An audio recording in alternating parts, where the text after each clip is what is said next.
Bom dia, pessoal do nono A e nono B. Iremos rever o assunto das orações subordinadas adjetivas, porque hoje na correção da atividade que eu passei para casa, eu senti dificuldades para vocês responderem.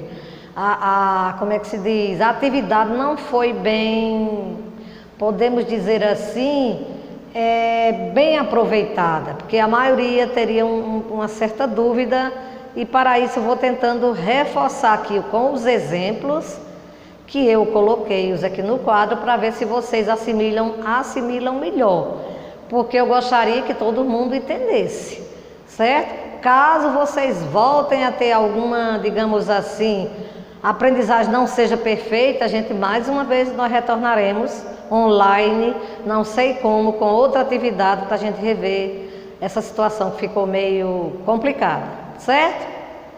Então veremos aqui, conforme está no quadro, as orações adjetivas que ela desempenha é o quê? A função própria de um adjetivo, ou seja, através do adjetivo é que você vai fazer a classificação da oração subordinada substantiva, não é isso? Para isso, para que podemos transformar em oração subordinada substantiva, terá que ter a presença de um pronome relativo, e que esse pronome relativo ele tem sempre a participação do seu antecedente, aquele termo que antecede ao pronome, certo? Nós temos ainda essas orações que são todas introduzidas pelos pronomes relativos. O último assunto que nós vimos, e que creio eu que a aprendizagem foi razoável, pela a forma que nós tivemos as correções das atividades. Embora que agora nesse outro ponto aí, ou seja, nesse novo conteúdo, houve essa falha. Acredito uma falha minha, não sei, mas tentamos corrigi-las, ok? Então, diante disso aí, eu tenho uma classificação. Como é que essas orações se classificam? Orações adjetivas, que tem a ver com o adjetivo. Lembram da atividade que nós passamos anteriormente, que foi um dos primeiros assuntos, que eram as orações substantivas, que ela tem a ver com o substantivo, ok? Agora nós temos a ver com o adjetivo. Adjetivo esse que sempre ele estará na função de um adjunta nominal. Lembram quando nós fazíamos no 8º ano as análises sintáticas? E que quando a gente estava fazendo uma análise sintática, na parte de cima ia a parte da morfologia, lembram? A parte de baixo, a parte da função, como é que se quer dizer, sintática, e no meio que traçava a questão do adjunta nominal. O adjunta nominal é representado por quem? Pelo próprio adjetivo, também por pronome, por numeral e por artigo. Mas agora nos interessa a questão do adjetivo, só relembrando isso aí para vocês, ok? Então, quando é que ela é restritiva? É quando ela tenta trazer uma informação bastante resumida. Ela tenta mostrar para vocês algo que restringe. Então, quando a gente diz restritiva, já está dizendo que ela é resumida. Ela traz uma informação precisa. E sempre tendo a participação do pronome relativo que, ok? Junto ao adjetivo. Vejamos o exemplo aqui que temos da primeira oração. Os trabalhadores grevistas foram demitidos. Então, quando eu digo trabalhadores grevistas, eu estou vendo o substantivo que é trabalhadores, grevistas que é o adjetivo. Para isso eu tenho que ter um processo de transformação dessa oração. Aí é uma oração desenvolvida, que eu vou transformar em oração subordinada, adjetiva, restritiva. E que, para isso, terá que ter a presença do pronome. Que pronome? O pronome relativo. Teremos também a questão do verbo. O verbo vai ser flexionado. Vejamos o exemplo que fica, ou seja, que ela passa a ter uma oração subordinada, adjetiva restritiva. Como sempre, ela terá a primeira oração que é os trabalhadores. Então, foi colocado aí o pronome relativo que. Para quê? Para fazer a divisão da oração, ou seja, a primeira e a segunda oração. Ok? Temos então os trabalhadores que fizeram greve foram demitidos. E que, a partir do que, pronome relativo, nós teremos a classificação da oração subordinada restritiva. Por quê? Porque ela é reduzida, ela é resumida, ok, gente? Tá dando para entender isso aí? Se vocês não entenderem, na próxima aula nós tiraremos as dúvidas, ok? Vou continuar, ok? Vamos lá. Um outro exemplo, o brasileiro é um homem trabalhador, fantástico, todo mundo sabe que somos sim, né? Então nós temos uma oração aí desenvolvida, não é isso? E essa oração, ela será transformada em quê? Oração subordinada, adjetiva, restritiva. Para isso necessitamos de quê? Da presença do pronome, não é isso? Para quê? Para que haja divisão de orações, para que você classifique como oração subordinada, adjetiva, restritiva. Veremos. Passará a oração ser de que forma? O brasileiro é um homem que trabalha. Então nós temos aqui a presença do que, devido às orações, e nós teremos o que? O pronome relativo fazendo a classificação da segunda oração. E que essa oração passa a ser oração subordinada, adjetiva, restritiva. Entendido mais ou menos, gente?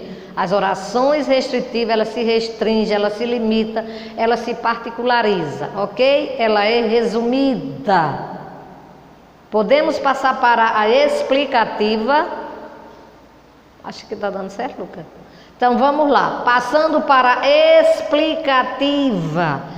Quando a gente fala de explicativa, a gente já vai para aquele ponto do assunto que nós vimos no 8º ano, aposto e vocativo, que também eu esqueci de falar do início, ele faz parte da sintaxe, né?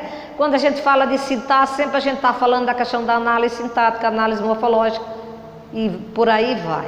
Então, quando a gente fala aposto e vocativo, nós estamos falando de quê? De termos que são relacionados ao nome, né? Então, diante disso, nós temos. Quando a gente fala do aposto, a gente está falando de explicação. Você está dando uma informação que ela tem uma certa, digamos assim, uma frase mais reforçada. Já o vocativo, você faz uma invocação, uma interpelação, se eu disser, oh meu Deus, quando voltaremos às nossas aulas? Isso aí eu estou falando de um vocativo. Mas nós estamos querendo aqui o quê? O aposto. O aposto é o quê? Aquele que dá uma explicação. Então, digamos, se a gente fosse falar um aposto, eu teria que usar mais palavras para que houvesse a questão das pausas, ou seja, a questão da pontuação que acontecesse, certo? Que para a oração adjetiva restritiva não é preciso uma pontuação. Por quê? Porque ela se reduz, ela é reduzida, ela é resumida. Enquanto que a explicativa, há necessidade de pausar. Você não consegue falar sem você não pausar. Então nós temos aqui, se eu coloquei esse exemplo, Brasília, a capital do Brasil, foi fundada em 1960.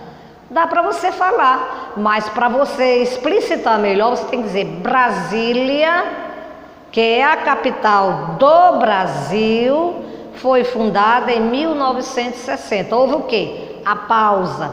A partir da pausa houve a necessidade de quê? Da vírgula. Se há a vírgula, há o aposto, há uma explicação. Sabendo que o aposto se classifica em quê? Explicativa, numerativa, especificativa e outros mais. Diante disso, nós estamos trabalhando com a questão da explicação, ok? Brasília passa a ser a oração principal, ou seja, a primeira oração, e a segunda oração é a partir do quê? Porque aqui ficou muito imprensadinho. Eu coloquei que é a capital do Brasil, foi fundada em 1960 e tem aposto no final.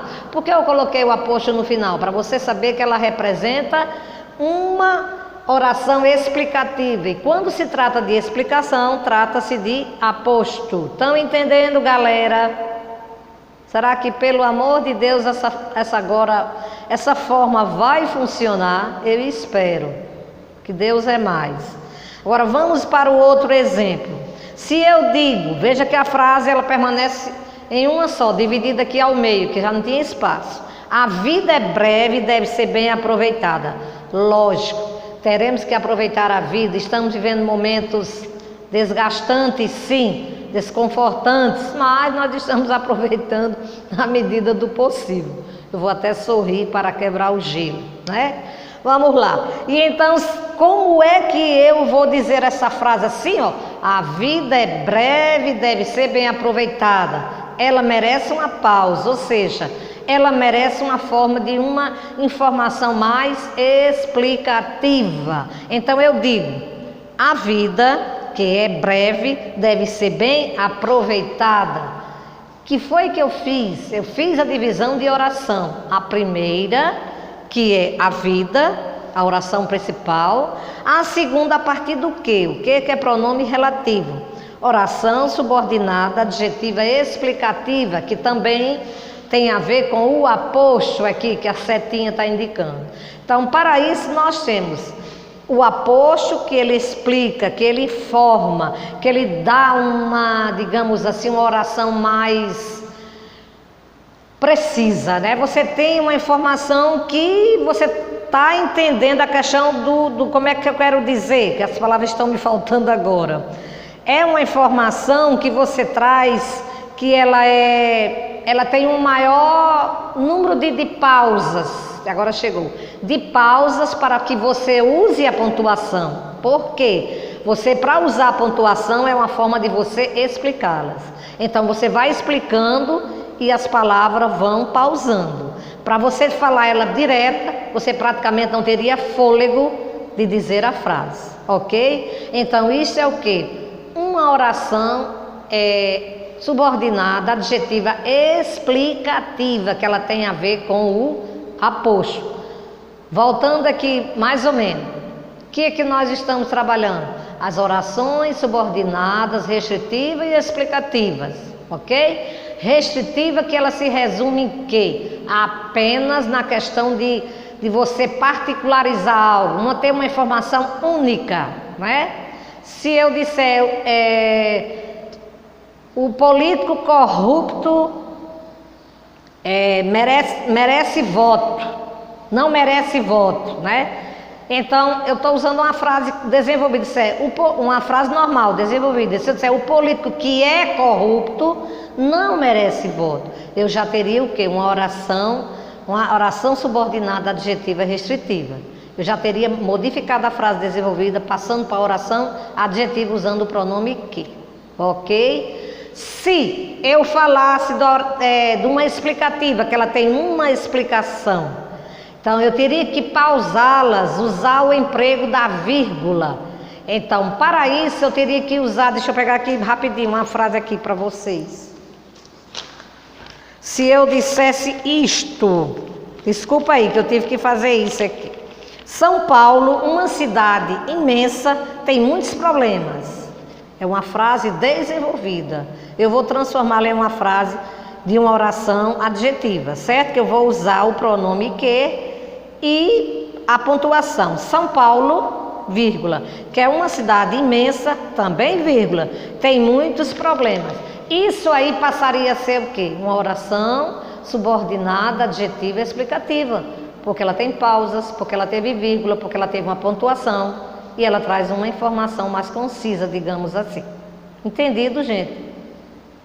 Dá para entender? Tiraremos as dúvidas segunda-feira que vem, com a graça de Deus. Tem a atividade que eu passei para vocês, referente à aula da manhã, que eu não venho, certo? E segunda-feira nós faremos as devidas alterações necessárias, tá certo? Ok, galera? Bye, bye. Tenham um bom dia. Nono A e B.